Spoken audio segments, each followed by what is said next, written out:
My name is Lorrie Whitmore, 26 years old.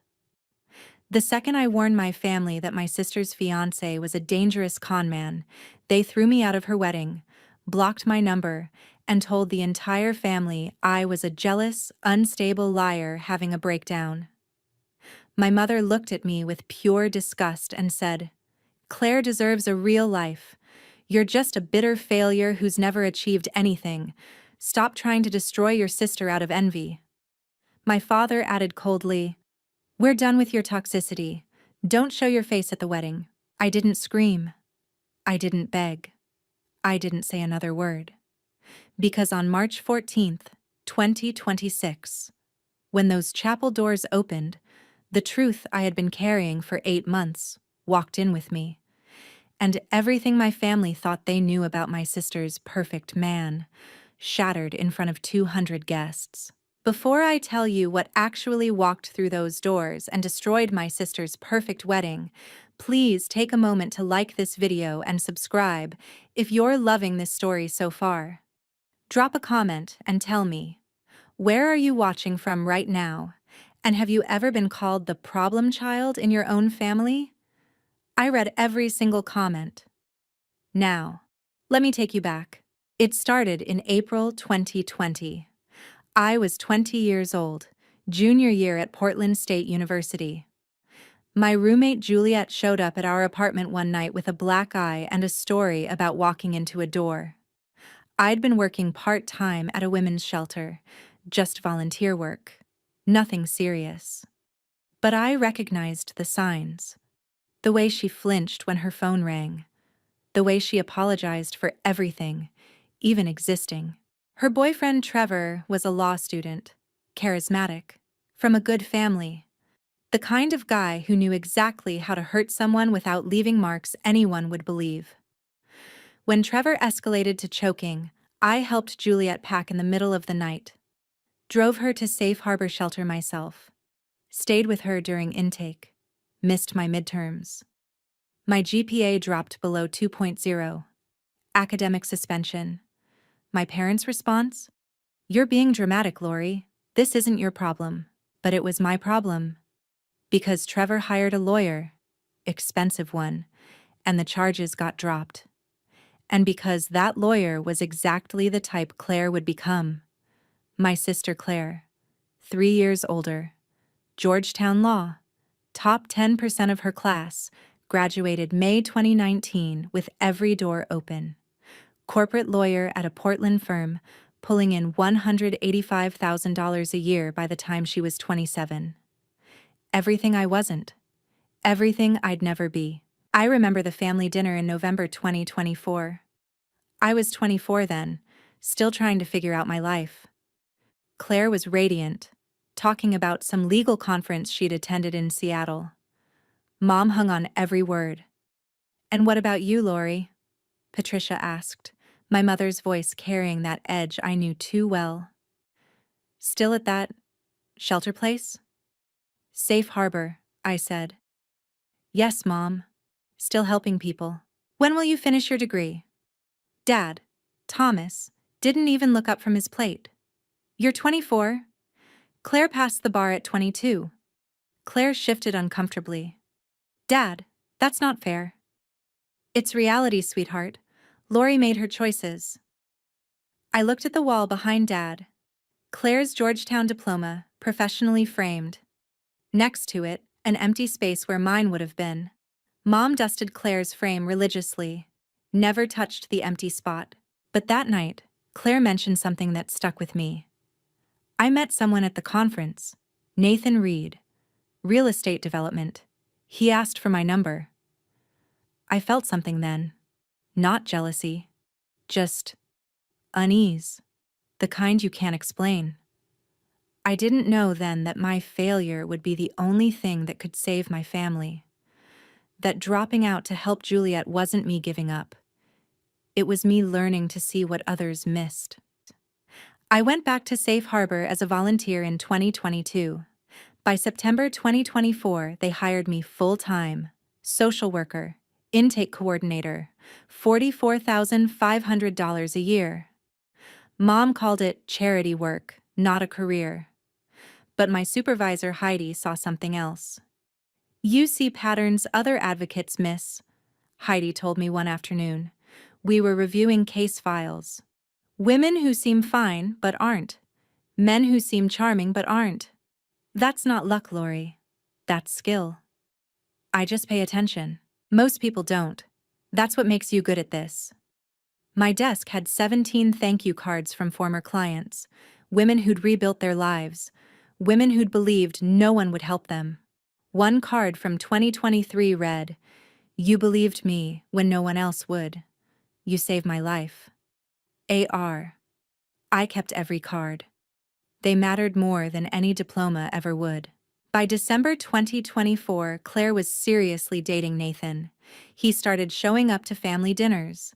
Charming, attentive, generous. He brought expensive wine, asked Dad about his aerospace engineering career, complimented Mom's cooking. Perfect son-in-law material.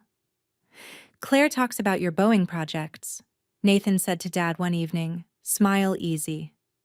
"I'd love to hear more about that work." Dad beamed. He actually beamed. In the kitchen, Mom cornered me. "Why can't you find someone like Nathan? Successful. Stable." "I'm focused on my career, Mom." "Career?" She laughed. Short. Mean. "Lorrie, you make $45,000 a year helping strangers. That's not a career. That's you avoiding reality." I said nothing. I'd learned that silence was safer. Nathan handed Dad a business card that night. "Reed Property Development Group, Luxury Residential Investments, Seattle, Chicago, Portland, San Francisco." After dinner, alone in my apartment, I Googled the company. The website looked professional.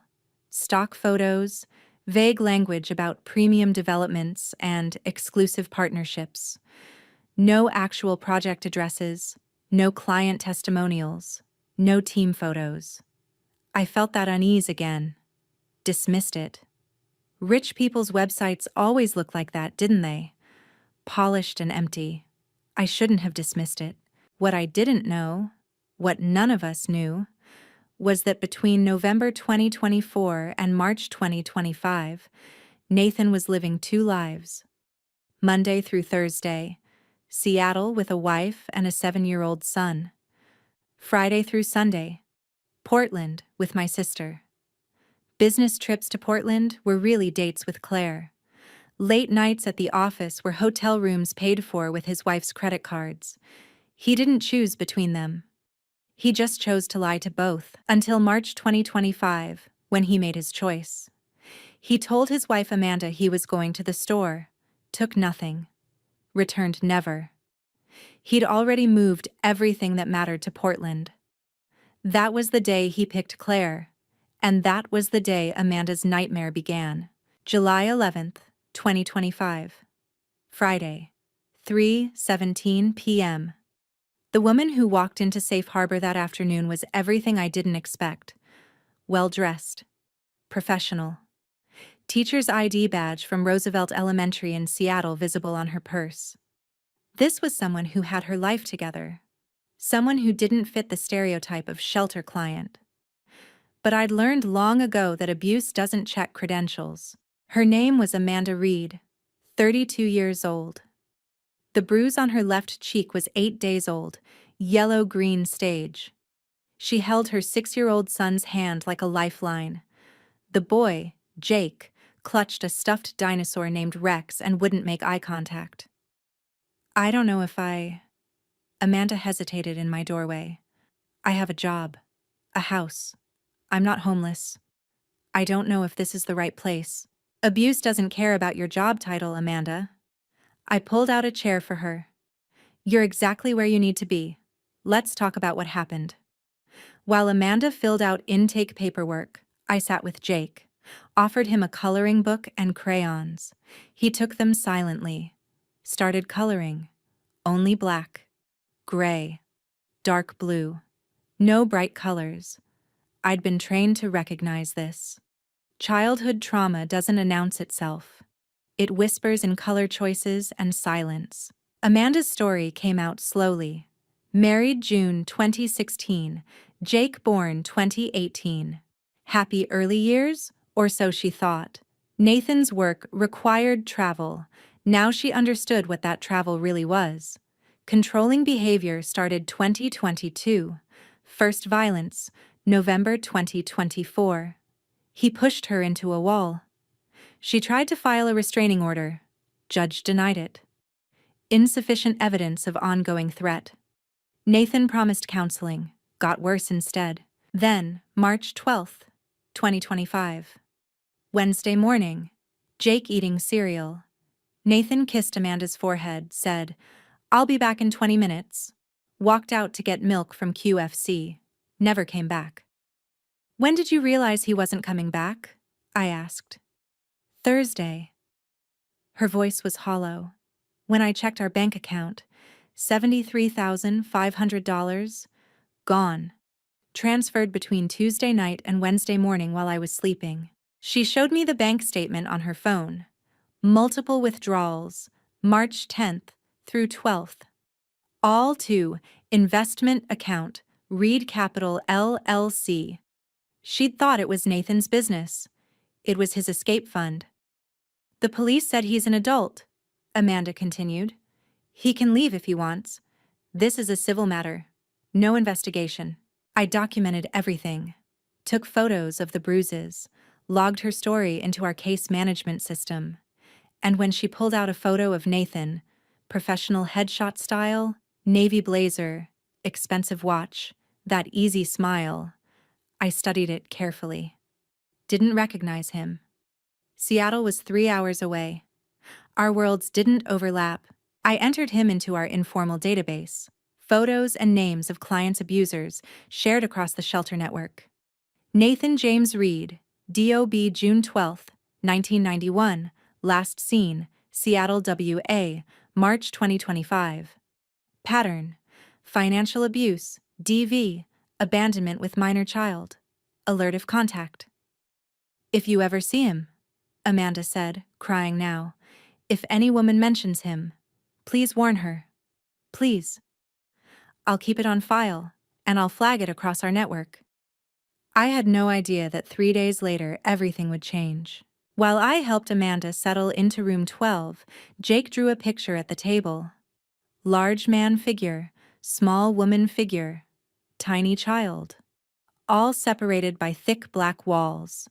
When I asked about it, he whispered his first words to me. "Daddy said I'm bad if I tell secrets." "Jake, you're not bad. You're very brave, and this is a safe place." He added one more element to his drawing, a door, closed, separating everyone. "What's the door?" I asked. "The store. Daddy went through. He's not coming back." I filed the drawing in Amanda's case folder. Standard procedure for domestic violence cases with children. That weekend, Claire posted on Instagram, "Date night with my favorite person." Photo of her and Nathan at some waterfront restaurant. She looked happier than I'd seen her in years. I didn't connect it. Not yet. Monday, July 14th, 2025. Lunch break. I was scrolling Facebook absently, eating a sad desk salad when Claire's post appeared. "He said yes, engaged to my best friend, March 2026 wedding at Columbia Gorge Hotel." 8 photos. Claire and Nathan at Powell's Books.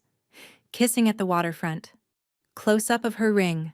Massive diamond, had to be 2 carats at least. Comments rolling in. Mom already there. "So proud of you both. Nathan, welcome to our family officially." I smiled. Started to scroll past. Then stopped. Photo number 4. Nathan in profile. That angle. That jawline. That scar above his left eyebrow. I knew that face. My coffee cup stopped halfway to my mouth. I zoomed in on the photo. The scar. The distinctive silver ring on his right hand. The watch. No. I ran to my office, logged into our case management system with shaking hands, pulled up Amanda's file from 3 days ago, opened the photo she'd given me, laid my phone next to the screen. Same man. Exact same man. No, no, no, no, no. I said it out loud to my empty office. This isn't. It can't be. But it was. Same scar, same eyes, same jaw, same ring on his right hand, same watch. Different haircut, maybe. Longer in Portland, shorter in Seattle. But the same person. My sister's fiancé was Amanda's husband. I checked the dates frantically. Amanda's missing persons report, March 18th, 2025. Claire mentioned on Facebook that she'd been dating Nathan since November 2024. He was with both.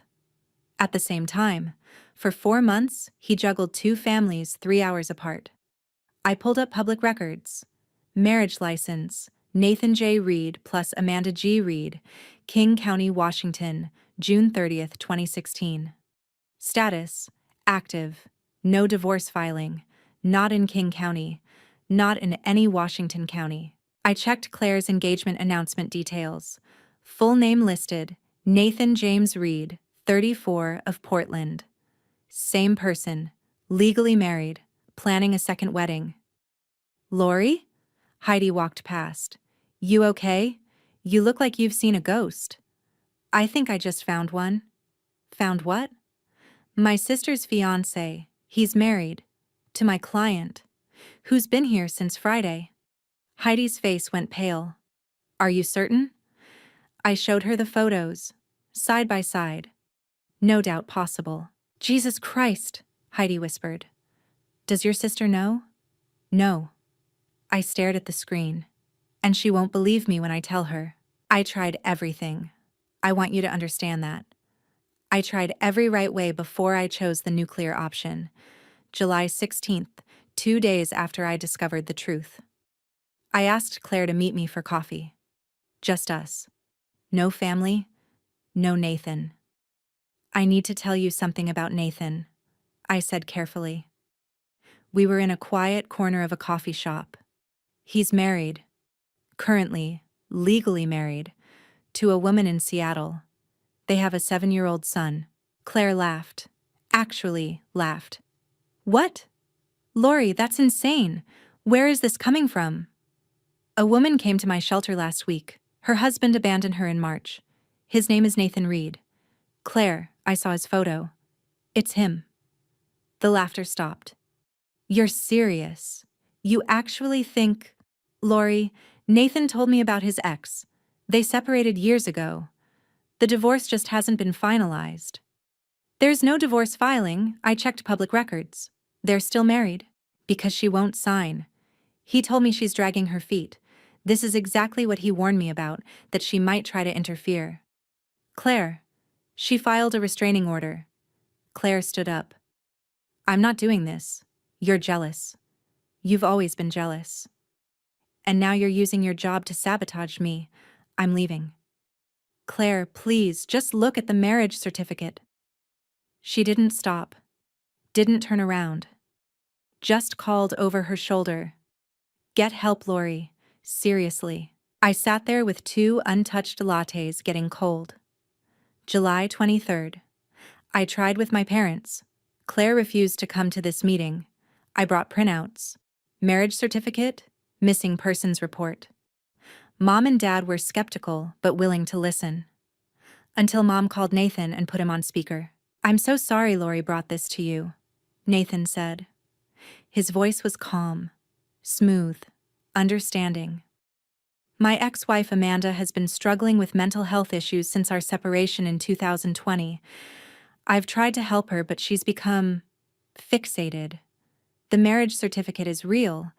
We're technically still married on paper, but we haven't lived together in 5 years. Why didn't you tell Claire this? Mom asked. I did. Claire knows everything. I didn't want to burden you with my past, but I should have been more transparent. I'm sorry. Dad turned to me after they hung up. Did this woman tell you she and Nathan were separated? She said he lived with her until March 2025. That's what she believes, Mom interrupted. Lorrie, I think you've been manipulated by a mentally ill woman. You're too close to this work. It's affecting your judgment. August 10th.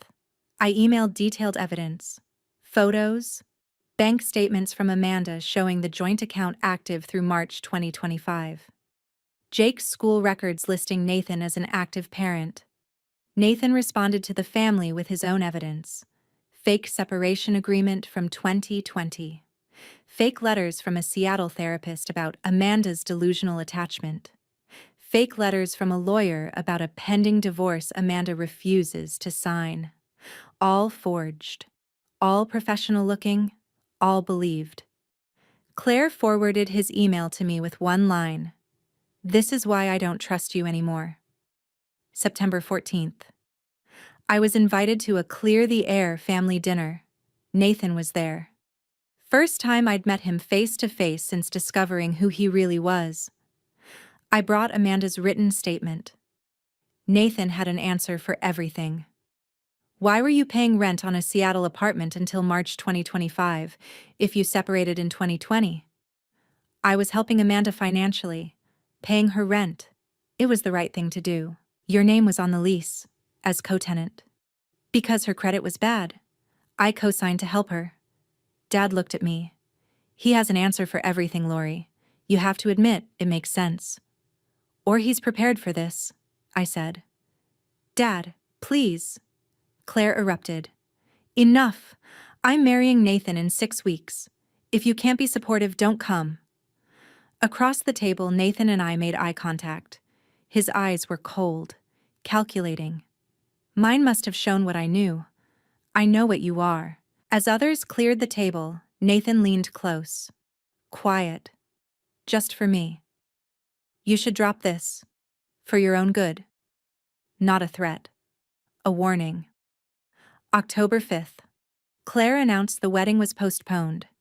Originally scheduled for October 12th, now moved to March 14th, 2026. We want more time to plan the perfect day.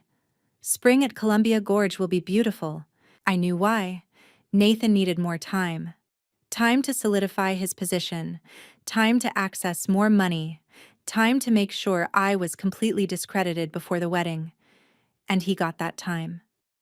December 18th, 2025. Nathan convinced my parents to sign power of attorney and estate management documents. Tax planning, he said, protecting your assets for the future. Brian Foster, Claire's law partner, drafted the documents. But Nathan brought his own financial advisor. A friend from Seattle, not a licensed planner.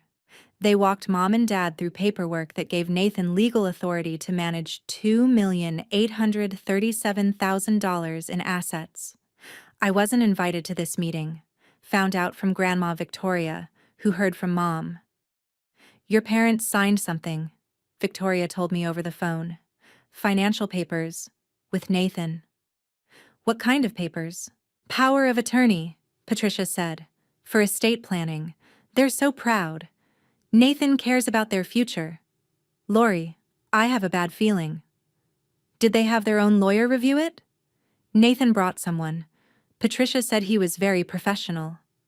Lorrie, what is that boy after? Everything, Grandma. He's after everything. I texted Claire. Please tell me Dad didn't sign financial documents with Nathan. Her response came at 11:47 p.m. Why do you care? You're not part of this family anymore. Read receipt. No further response. I stopped trying to convince them in January. Started building a case instead. January 15th, 2026. I drove to Seattle. Found Amanda in transitional housing. She'd moved out of the shelter in November. Was rebuilding her life. I knocked on her door. Lorrie? What are you doing here? I found him. Her face drained of color. You found Nathan? He's in Portland. He's getting married in March. She sat down slowly. To someone else. To my sister. She couldn't finish. Jesus. He's doing it again. I've tried to warn them. They won't listen. Amanda, I need your help. I need you to come forward. To show them who he really is. I can't. Jake just started sleeping through the night. I can't drag him back into this. He convinced my parents to sign over $2.8 million. He's going to take everything and disappear. Just like he did to you. If you don't stop him, there'll be another woman. And another. Amanda stared at me for a long time. If I do this, will it be enough? Will they believe me? Or will he destroy me again? We spent a week building the evidence packet. 23 documents. Marriage certificate. Restraining order. Missing persons report. Joint tax returns from 2016 through 2024, proving they'd lived together. Jake's birth certificate. School records. Bank statements showing the joint account Nathan drained. Credit cards in his name with Seattle addresses active through March 2025. Utility bills. Car insurance. Photos. Time-stamped family photos from 9 years of marriage. Text messages Amanda had saved. The email from Nathan, March 12th, 2025. I'm leaving. Don't look for me. Don't contact me. Everything organized in color-coded folders, photographed, backed up on encrypted drives. February 10th. I contacted Officer Daniel Reeves from Portland PD. We'd worked together on shelter cases before. I explained the situation. Bigamy's a Class C felony in Oregon if he completes the ceremony, Reeves said. But proving intent is tricky. Wire fraud, though? You've got a stronger case. $340,000 transferred from Washington to Oregon accounts? That's federal. What if we confront him at the ceremony? Before vows? Legal. First Amendment protects objections if they're factual, but I can't be there officially. I can be nearby, in case things get ugly or he runs. He'll run. Then I'll be ready. He handed me his card. On the back, handwritten, call me when it's time. I'll be close. February 12th. While researching Nathan's background, I found something. A lawsuit filing. Torres versus Reed, San Diego County, 2020. I called Michelle Torres. She answered on the third ring. Her story was identical to Amanda's. Met Nathan at an industry conference 2018. Engaged after 4 months. He invested her savings, $85,000. Disappeared in 2019. She was too ashamed to press criminal charges. Settled the civil suit for $12,000. All she could recover. Who is he marrying now? Michelle asked. My sister. Long pause. I'm sorry. I'm so sorry. I should have reported him criminally. Maybe he wouldn't have, if I'd been braver. This isn't your fault. It's his. But Michelle, would you be willing to provide a statement? For evidence? Yes. Anything. If it stops him from doing this to someone else. Her email arrived the next day. Subject line: I should have stopped him in 2019. Help me stop him now. Now I had proof. Nathan wasn't an opportunist. He was a serial predator. 3 targets in 7 years. And Claire would be the third woman financially destroyed. Unless I stopped it.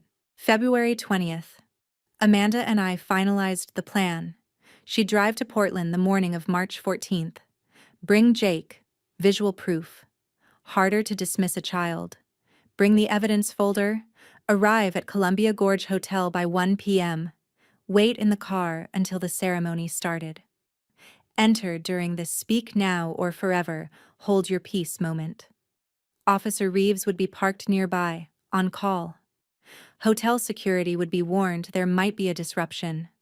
If Nathan ran, they'd detain him until police arrived. No shouting, no drama. Just quiet presentation of facts. What do I tell Jake? Amanda asked. Tell him you're making sure his dad can't lie anymore. What if your family never forgives you? Then I'll know I chose the right thing over the easy thing, and I can live with that. February 21st, 9:43 a.m. email from the wedding planner. Per the bride's request, your RSVP has been canceled. 1 hour later, my phone rang. Mom. I assume you saw the email? I did. You're not welcome at Claire's wedding, Lorrie.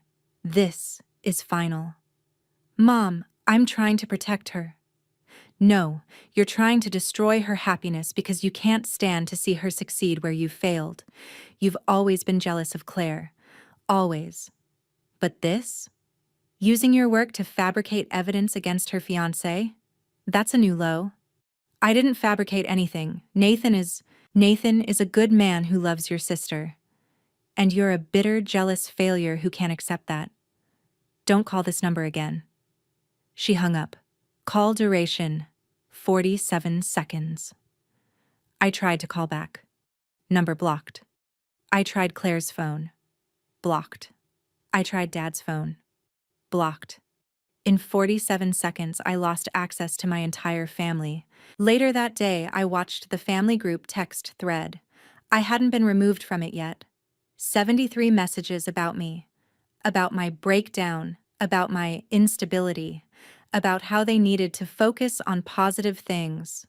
That evening, Lorrie has been removed from Whitmore family. You are no longer a participant in this conversation. Only one person texted me privately. Victoria. I don't believe them. Call me when you can. I love you. February 22nd. I visited Grandma Victoria at her assisted living facility, told her everything. She listened without interrupting. At 89 years old, she'd seen enough to recognize truth. You're going to ruin your sister's wedding in front of 200 people, she said finally. Yes. And they'll hate you for it. They already do. Not like they will after. This will be different. This will be permanent, maybe. I know. She took my hand. Your mother has always chosen appearances over truth. Your father follows her lead. But you, Lorrie, you're like your grandfather. Stubborn. Honest. Sometimes stupidly so. He would have done the same thing. Was he hated for it too? Sometimes. But he could look himself in the mirror. Can you live with that trade-off? I have to. There's no other option left. She pointed to a photo on her wall. A young man in the 1960s, holding a protest sign. He stood alone too. You come by it honestly. March 13th. Night before the wedding. 11:47 p.m. I got a text from an unknown number. Last chance to back down. You won't win this. Nathan. He knew I was planning something. He just didn't know what. I didn't respond. Deleted the message. Turned off my phone. Tomorrow, the truth would walk through those doors whether anyone wanted it to or not. March 14th, 2026. Saturday, 10 a.m. Amanda left Seattle right on schedule. I imagined her on I-5 South, Jake in his booster seat, evidence folder in the passenger seat. 2 hours and 45 minutes to Columbia Gorge Hotel. She'd arrive around 12:45 p.m. The ceremony started at 2 p.m. I sat in my silver Honda in the back parking lot. I'd arrived at 11:30 a.m. early. Couldn't stay home. Through my windshield, I watched the hotel come alive. White delivery vans unloading flowers. String quartet doing sound check. I could hear Pachelbel's Canon and D drifting through open ballroom windows. Guests starting to arrive around 1 p.m. Mercedes, BMWs, Teslas, expensive watches, designer dresses. This was Claire's world. The world Nathan had convinced her he belonged to. At 1:58 p.m., a white limousine pulled up to the entrance. My sister stepped out. She was stunning. Custom Vera Wang, probably cost $8,000. Veil catching the afternoon sunlight, holding a bouquet of white roses and peonies, smiling, radiant, the happiest I'd ever seen her. My heart broke. I texted Amanda. She just arrived. She looks so happy. Amanda's response. We're here, parked under the trees in back. Jake is scared but ready. Me. I'm coming to you. We do this together. I found Amanda's car 2 rows over, got in the back seat. Jake was coloring quietly, Rex the dinosaur in his lap. Amanda looked terrified. How are you feeling? I asked. Like I'm about to throw up. Me too. We sat in silence, waiting. At 2:03 p.m., my phone buzzed. Text from Officer Reeves, 2 miles away at Vista House. Standing by. If he runs, I'll be there in 90 seconds. 2:10 p.m. Amanda and I looked at each other. Ready? I asked. No, but I'm doing it anyway. We walked to the back entrance. Hotel security saw us. I'd called ahead yesterday, warned them of a potential disruption. They nodded. Let us through. We stood in the corridor outside the ballroom. Heavy wooden doors between us and 190 people. I could hear the ceremony starting, the officiant's voice, muffled but distinct. We gather on this beautiful March afternoon to celebrate the union of Claire Elizabeth Whitmore and Nathan James Reed. Amanda's hand found mine, squeezed.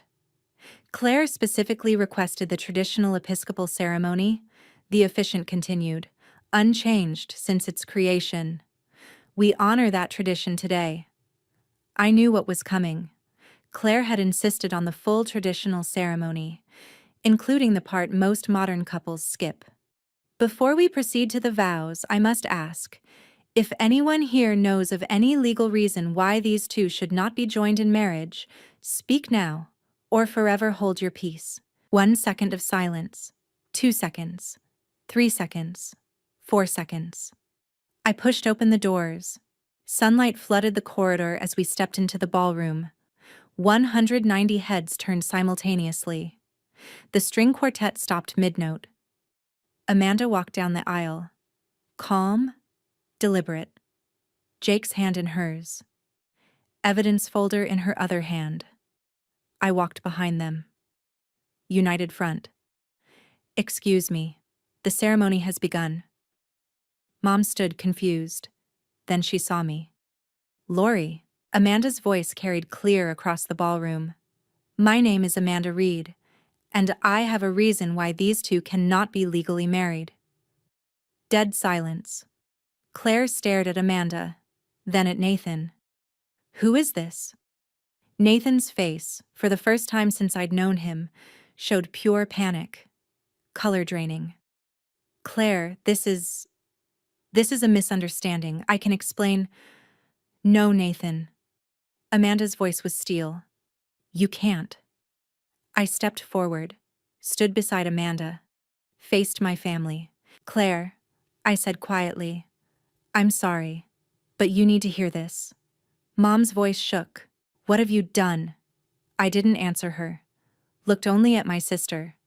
Amanda opened the folder, held up the first document, marriage certificate, large enough for the front rows to see the official seal. Nathan James Reed and I were married on June 30th, 2016 in King County, Washington. We lived together until March 12th, 2025, 11 months ago, when he told me he was going to the store and never came back. Claire's voice broke. That's not true. Nathan told me about you. You're his ex-wife. You're separated. We were never separated. We were never divorced. I filed a missing persons report when he vanished. She held up the marriage certificate higher. This is still legally valid. The officiant, Reverend Helen Morrison, stepped forward, took the document, examined it. Her face went grave. This appears to be an active marriage license. Nathan tried. God, he tried. Baby, she's lying. We separated in 2020. Amanda pulled out the lease agreement. Then why were you paying rent on our Seattle apartment through March 2025? School documents. Why is your name on our son's school records through March 2025? Tax forms. Why did you file joint tax returns with me in April 2024? The documents spread across the altar like evidence in a courtroom. Brian Foster, Claire's law partner, the best man, came forward. Examined the papers with a lawyer's eye. Nathan, these are legally binding documents. Joint tax returns filed 8 months ago. A lease that didn't expire until March 2025. He looked up. Claire. He was living with her while dating you. Those documents are out of context. Nathan's voice was rising. I was helping her financially. Amanda's voice cut through his excuses. You filed joint taxes with someone you separated from in 2020? You shared a car insurance policy? Nathan, just stop. You're caught. The officiant held up the marriage certificate, shook her head. I cannot proceed with this ceremony. This constitutes a legal impediment. That's when Jake spoke. Small 7-year-old voice in the silent ballroom. Hi, Daddy. Nathan froze. You said you were going to QFC. You said 20 minutes. Jake looked at Amanda. How long, Mommy? 1 year ago, baby. Jake turned to Claire. Are you the new lady?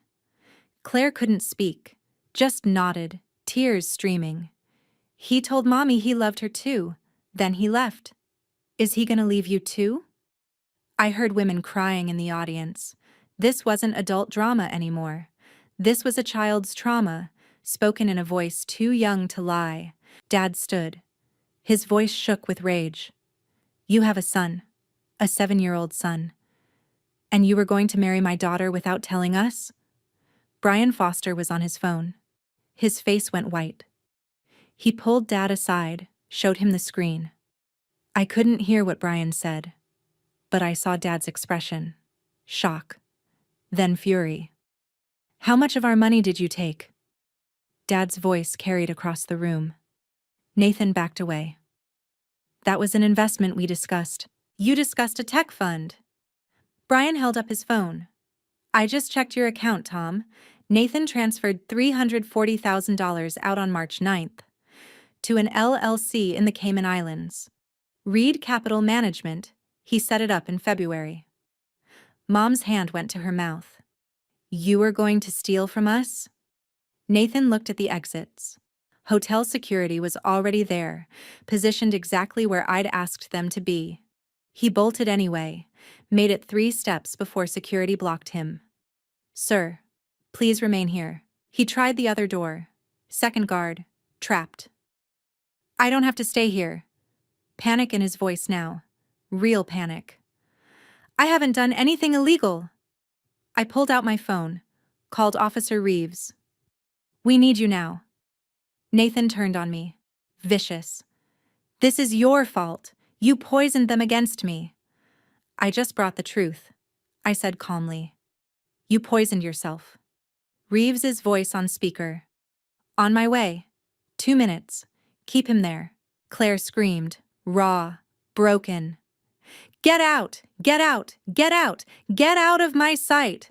She ripped off her veil, threw it, pulled off her engagement ring, that massive diamond Nathan had used to sell the fantasy, and hurled it at him. He ducked. The ring hit the wall. The diamond chipped. You told me you loved me. I do love you. You have a wife, a child. She couldn't finish.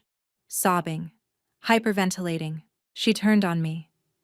And you humiliated me. In front of everyone. You couldn't just tell me privately? I tried, I said quietly. For 8 months. You wouldn't listen. So you did this? You destroyed my wedding in front of 200 people? I stopped you from marrying a con man who would have emptied your bank account and disappeared. You're welcome to hate me for that. Amanda spoke then, directly to Nathan. Final words. I spent 11 months wondering what I did wrong, wondering if I'd been a better wife, a better mother, if I'd stayed quieter, smaller, easier. Maybe you would have stayed. I blamed myself. I let Jake blame himself. She paused. But standing here, watching you lie to them the exact same way you lied to me, I finally understand.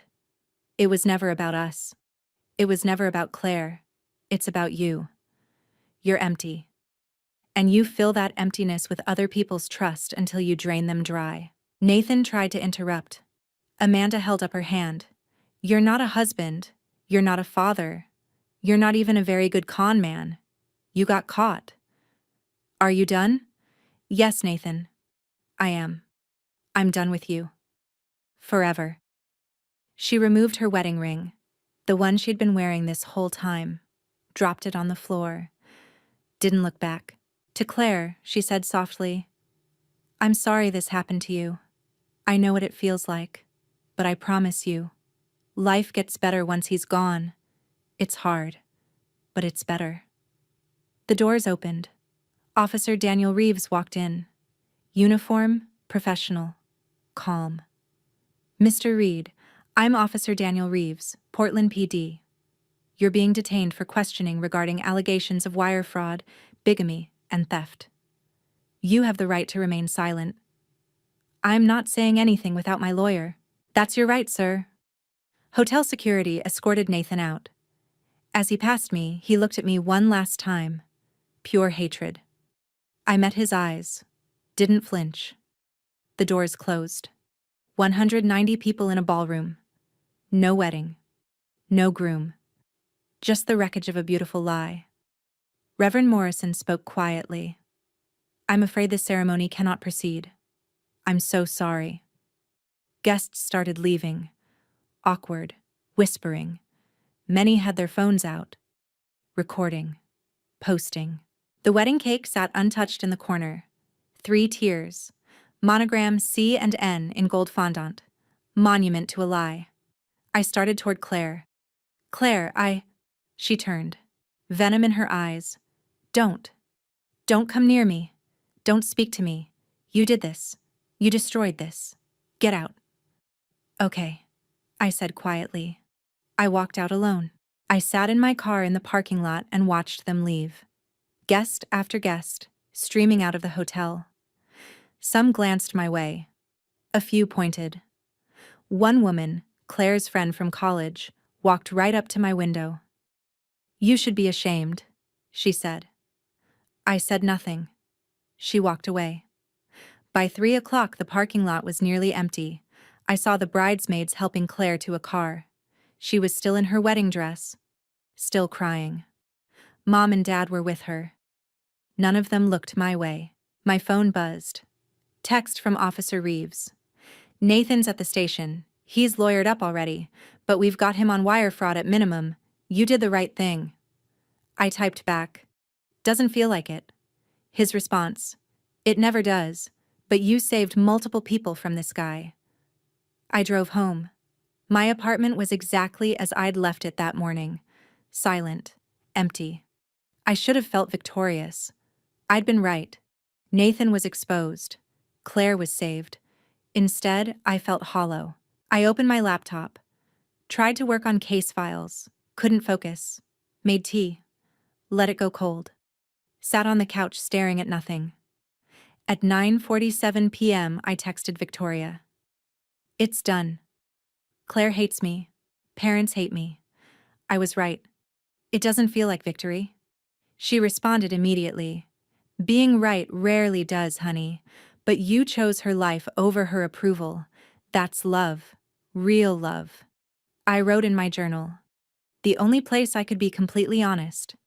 March 14th, 2026, 9:47 p.m. I did it. I stopped the wedding. Nathan's in jail. The truth is out. Claire is safe. And I have never felt more alone in my life. Mom said I'm toxic. Dad said don't show my face. Claire screamed at me to get out. They didn't thank me. They didn't say, "You were right." They blamed me for the method, not Nathan for the crime. I keep thinking, was there another way? Could I have done this differently? But I tried everything. Private conversations, evidence, begging. They chose him every time. So I chose the nuclear option, and now I'm radioactive. Victoria texted, "You did the right thing." Heidi texted, "You're brave." Officer Reeves called, "You saved people." But my sister won't speak to me, and I don't know if that will ever change. I was right. I'd do it again. But God, it hurts. I closed the journal, turned off the lamp, sat in darkness. Outside, Portland went on like nothing had changed. But my world had ended 3 hours ago in a ballroom full of strangers. and the silence that followed felt like drowning. The next week passed in fragments. Broken pieces I tried to fit together into something that made sense. Monday, March 16th. Nathan's arraignment, federal courthouse. I didn't attend, but Officer Reeves called me after. Bail set at $250,000. He can't make it. Assets are frozen. He's staying in custody pending trial. Good. FBI's taking over the case. Wire fraud crosses state lines, makes it federal. They're looking into whether there are more victims. I thought of Michelle Torres, of Amanda, of how many women we didn't know about.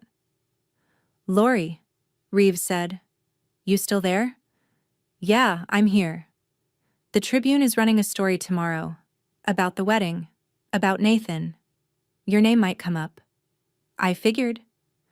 They're calling him a serial con man. 3 confirmed victims across 7 years. You stopped number 3 from being completed. 3 victims. Michelle, Amanda, almost Claire. Thanks for the heads up, I said. The article appeared Wednesday. Portland Tribune, front page of the local section. Portland man arrested at wedding in alleged multi-state fraud scheme. Nathan James Reed, 34, was arrested Saturday at his planned wedding ceremony after his current legal wife interrupted the proceedings. Court documents reveal a pattern of targeting professional women, obtaining financial access, then disappearing with funds. The article included Nathan's booking photo. Disheveled. Angry. The mask completely gone. It mentioned Amanda. It mentioned Michelle Torres. It mentioned the $340,000 stolen from my parents. And yes, it mentioned me. The bride's sister, a social worker specializing in domestic violence cases, recognized Reed from a client's case and spent months attempting to warn her family before the public confrontation. I read it once. Deleted the bookmark. Didn't read it again. By Thursday, my parents had met with the FBI. By Friday, they'd learned the truth about the money. Brian Foster called me that evening. Lorrie, I thought you should know. We recovered $127,000. Nathan had it in a secondary account he hadn't transferred offshore yet, but the remaining $213,000, it's gone. Cayman Islands.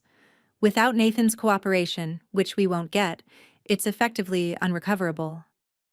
So they're still out over $200,000, plus wedding costs, almost $260,000 total. He paused. Tom said, he said you tried to warn them in July. If they'd listened then, they'd have lost nothing. I said nothing. Lorrie, for what it's worth, you were right. About everything. I should have listened too. I reviewed those estate documents. I drafted them myself, if I'd asked the right questions. You trusted your client. That's not a crime. Neither was what you did Saturday, but I have a feeling your family hasn't figured that out yet. They hadn't. Claire tried to return to work Friday. Lasted 2 hours. One of their clients recognized her from the viral TikTok videos, asked uncomfortable questions. Claire had a panic attack in the bathroom, called Brian, took leave. I knew this because Heidi told me. She'd heard from someone who'd heard from someone. The Portland legal community was small. I wanted to call Claire, to check on her, to say something. But her number was still blocked. Saturday, March 21st. Victoria called a family meeting. Didn't tell me about it. This meeting was about me, not for me. She was in the hospital again. Heart failure complications from the stress of recent weeks. Mom told me about it later. Much later. But Victoria, 89 years old, oxygen mask on, barely enough strength to speak, used her dying voice to advocate for me. Lorrie saved Claire's life, she told them. She saved your retirement, and you treated her like a criminal. Mother, she humiliated us publicly. Mom started. Nathan humiliated you. Lorrie exposed it. There's a difference. Victoria's voice was weak but fierce. You chose a con man you knew for 8 months over your daughter you've known for 26 years. Do you understand how that looks? According to Mom, Claire cried. She was right, Grandma. She tried to tell me. I called her jealous. Yes, you did. And your mother called her bitter. And your father called her toxic. You chose wrong. All of you. Dad asked the question I would have asked. What do we do now? How do we move forward? Apologize. Thank her. Let her back into this family before I die, not knowing if you've reconciled. Claire said she wasn't ready to face me yet. You don't have to be ready, Victoria told her. You just have to try. That night, Victoria's words must have sat with Dad. Because Sunday morning, March 22nd, at 11:34 a.m., my phone buzzed. Text from Dad. First contact in 31 days. Lorrie, I need to say something. You were right about Nathan. We should have listened to you. I'm sorry we didn't. I stared at the screen for 3 full minutes. Finally typed. Thank you for saying that. We got some of the money back. $127,000. The rest is probably gone. You tried to warn us in time to prevent this. We didn't listen. That's on us.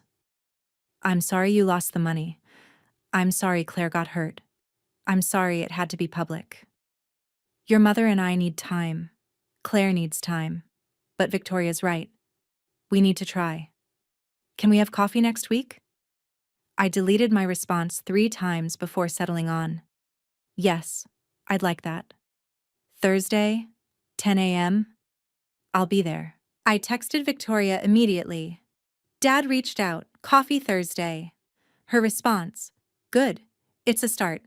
I'm proud of you, honey, for everything. That same afternoon, I got an email from Amanda. Dear Lorrie, I wanted to update you. The FBI contacted me Wednesday. I'm officially a victim in the case now, which means I'll get restitution if Nathan's convicted. They think I'll recover about $20,000 to $30,000 of the $73,500 he took. It's not everything, but it's something. More importantly, Jake is okay. We talked a lot this week about what happened. His therapist says facing Nathan might actually help his closure. He drew a picture yesterday, Daddy behind bars, Jake and me holding hands outside. He titled it, Safe Now. I wanted to thank you again. I know what it cost you. Your sister, your family, I hope they come around. You deserve that. Take care of yourself.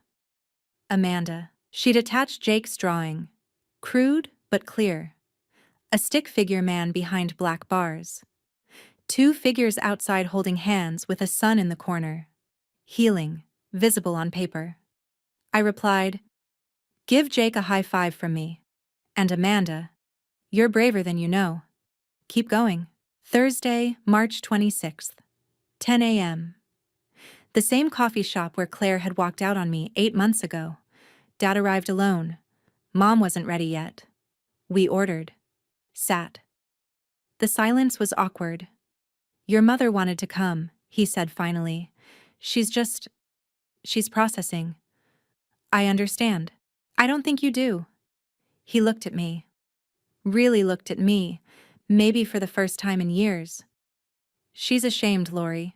She told the whole family you were having a breakdown. She defended Nathan to our friends, our colleagues. And she was wrong. That's hard for your mother to admit. I know. Long pause. Dad stirred his coffee. Didn't drink it. We compared you to Claire your whole life, he said quietly. College, career, success. We made you feel like you weren't enough. And then the one time your failure career mattered, the one time being a social worker was exactly the right expertise, we still didn't listen. He looked up. I'm sorry for that, truly. The words I'd waited my entire life to hear. Thank you, I managed. Thank you for saying that. Can we try again? As a family? Yes. But slowly. With boundaries. I can't go back to being the disappointment. I need respect. You have it. You earned it. Even if we were too proud to admit it before. We talked for 45 minutes. About the money, about Nathan's case, trial scheduled for June, about Claire's struggle to process everything, about how Victoria's words had finally broken through their denial. As we stood to leave, Dad did something he hadn't done since I was a child. He hugged me. "I'm sorry," he whispered, "for all of it. I held on longer than I probably should have." Saturday, March 28th, 3:47 p.m. Email notification on my phone. From Claire Whitmore. Subject: I need to say something, Lorrie. I don't know how to start this. I've written this email 15 times and deleted it 14. You were right. Nathan was exactly what you said. I didn't listen. I called you jealous.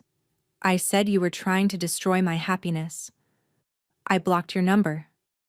I told everyone you were having a breakdown. I was wrong.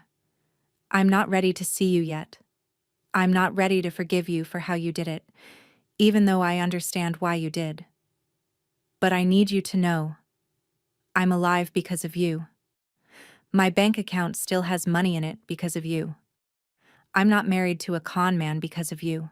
I don't know how to thank someone for saving me from something I refused to believe was dangerous, but thank you. Can we have coffee? Somewhere quiet? Just 20 minutes? I need to see your face and know that we're going to be okay eventually. Claire. I read it 6 times. Finally typed. Monday, 10 a.m. Same place Dad and I met? I'll be there. I love you, Claire. Sent it. Waited. 4 minutes later.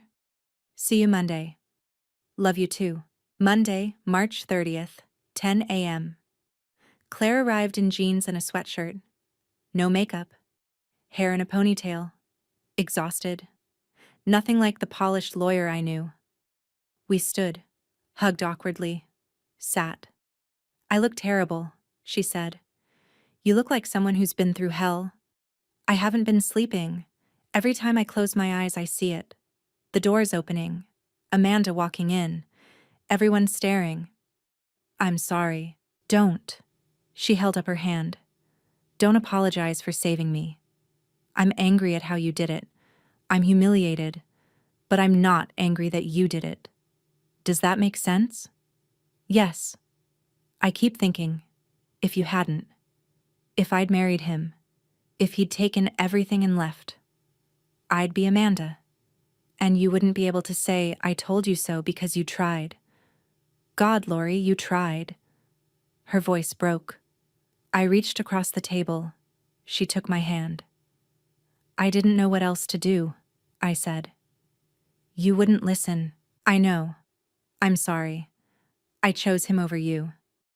I chose a stranger I'd known for 8 months over my sister I'd known my whole life. That's on me. We talked for 22 minutes. About therapy. She'd started going twice a week. About work. She was on medical leave through April. About Nathan's trial. She'd have to testify. About the wedding dress still shoved in her closet because she couldn't bear to look at it. About us. This doesn't fix everything, she said as we stood to leave. I'm still hurt, still angry. But Lorrie, we're going to be okay. Maybe not today, but someday. Someday is enough. She hugged me, longer this time. Real. Thank you, she whispered, for not giving up on me, even when I gave up on you. Tuesday, March 31st, 4:17 p.m. My phone rang. Dad. It's Grandma, you should come. Victoria had been rushed to St. Mary's Hospital. Heart failure, complications from the stress and her age. The family was gathering in the waiting room. I drove there in 15 minutes. When I walked into that waiting room, I saw them all. Mom, Dad, Claire.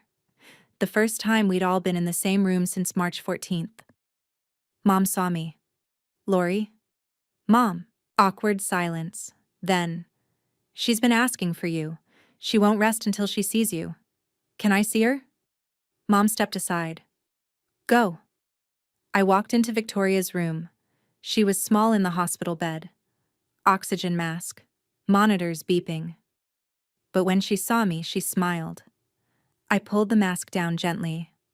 "Grandma." "There's my girl." Her voice was weak. "Did they apologize?" I laughed through tears. "Working on it, Grandma." "Good. I can rest now." She pulled me close. "You did the right thing, Lorrie. Don't you ever doubt that. You chose truth when everyone else chose comfort. That's courage." It didn't feel like courage. It felt like losing everything. Courage never feels brave in the moment. It feels terrifying. That's how you know it matters. She squeezed my hand. "Now go back out there and let them love you properly. They're learning. Give them time." By 7 p.m., Victoria was stable. Crisis averted for now. The family gathered in the waiting room, waiting for final doctor's update. Mom spoke first. To me. "I owe you an apology, a real one." She looked at Claire, then back at me. "I called you toxic. I said you were destroying Claire. I was wrong." "Mom, let me finish. I've spent my whole life caring about what people think, about appearances, about being the perfect family.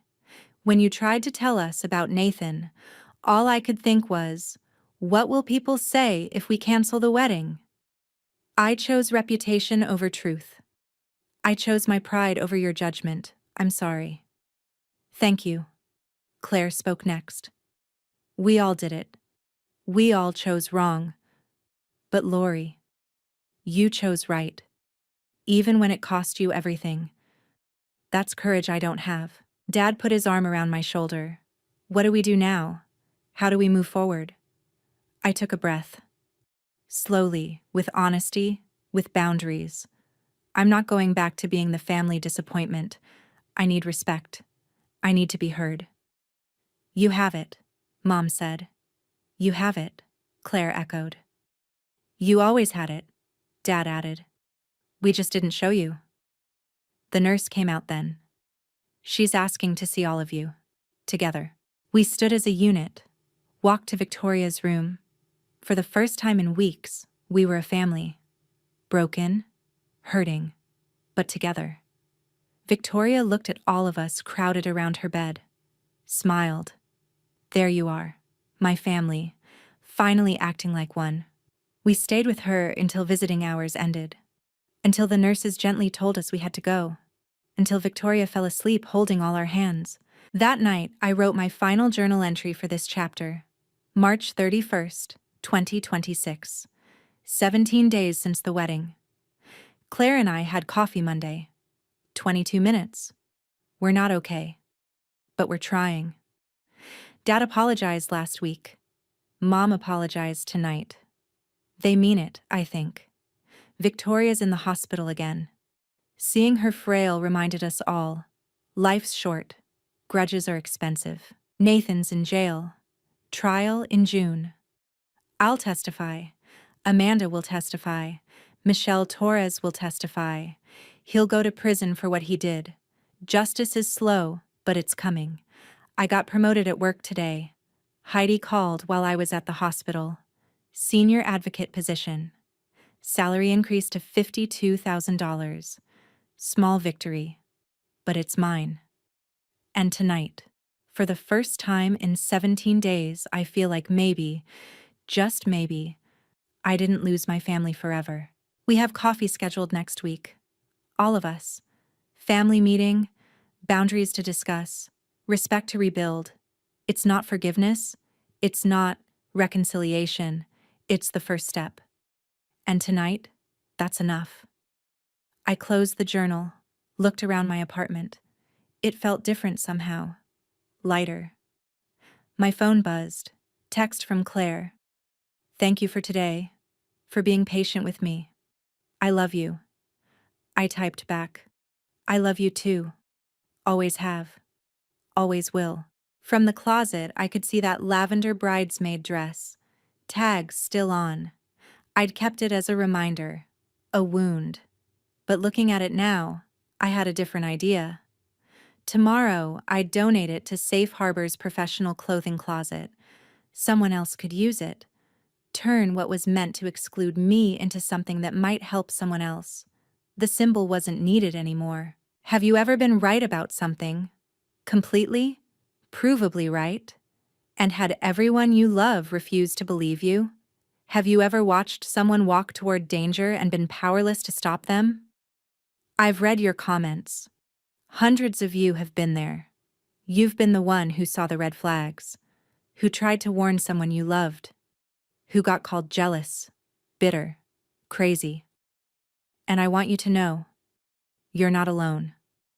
Some of you asked if I regret how I did it, if I'd do it differently. Here's my answer. I regret that it had to be public. I regret that Claire was humiliated.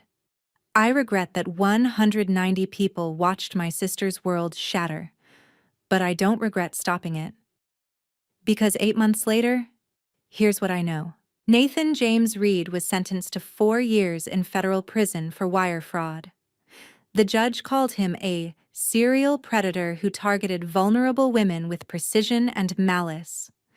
Michelle Torres recovered $30,000 in restitution. Amanda recovered $25,000. My parents recovered $127,000. The rest is gone forever. Claire started therapy. She's back at work now, dating again, carefully. She asks me to review every guy she's interested in. Second pair of eyes, she says. I always say yes. My parents downsized their house, sold the big place in the suburbs, bought a condo downtown. Smaller life, simpler life. They seem happier, actually. Mom and I have coffee once a month. It's still awkward sometimes. She still makes comments she doesn't mean to be hurtful but are. I've learned to set boundaries. That's not okay to say, Mom. Sometimes she apologizes. Sometimes she doesn't. We're working on it.